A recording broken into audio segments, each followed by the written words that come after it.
with Bill Butel, Diana Williams, Scott Clark with sports, Sam Champion with the exclusive AccuWeather forecast, and the Eyewitness News team. Now, Eyewitness News. Good evening, I'm Bill Butel, and tonight it seems that science is chasing OJ Simpson. Prosecutors today gave the jury images of DNA, the strongest link prosecutors can build between Simpson and double murder.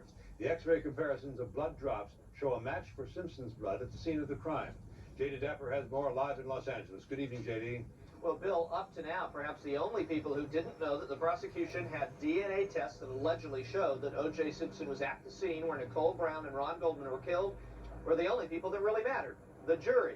Well, today, they finally found out what all the fuss is about. Having taught jurors how to read DNA test results on their own, prosecutors today gave them the goods, showing them how a blood stain at the murder scene appeared to come from O.J. Simpson. Item 52 has 3 bands close to the top, another grouping of 3 bands, and a single band down here, and that pattern is consistent and looks to be the same as the pattern from Mr. Simpson. Using x-rays called autorads, on which the DNA patterns of Simpson, Nicole Brown, and Ron Goldman were all shown, Dr. Robin Cotton then demonstrated test results on the sock found in O.J.'s bedroom. As far as these 8 bands that are in the sock DNA itself, do they match the 8 bands from Nicole Brown? Yes, they do. Throughout the afternoon, as the prosecution put forward its most damaging evidence, O.J. looked away, sometimes appearing stunned, other times upset.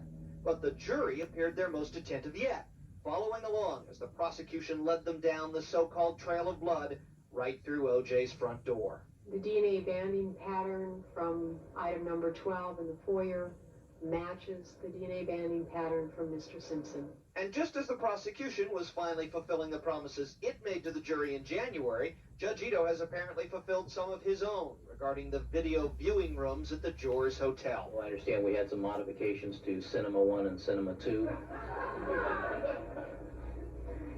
All right, I take it they're acceptable? All right, you might want to write a thank you note to the king. The jury seemed to find some humor in that. You'll recall that this was actually a fairly serious issue, this movie room where the jurors watched movies. That was when dismissed juror Jeanette Harris said it was a source of racial tension. Apparently those problems have been fixed. Meanwhile, no more testimony on results tomorrow. They'll be talking about population statistics, talking about what these results really mean in terms of the general population. Some pretty heavy stuff, tough stuff for the jurors tomorrow. Live in Los Angeles tonight, J.D. Dapper, Channel 7.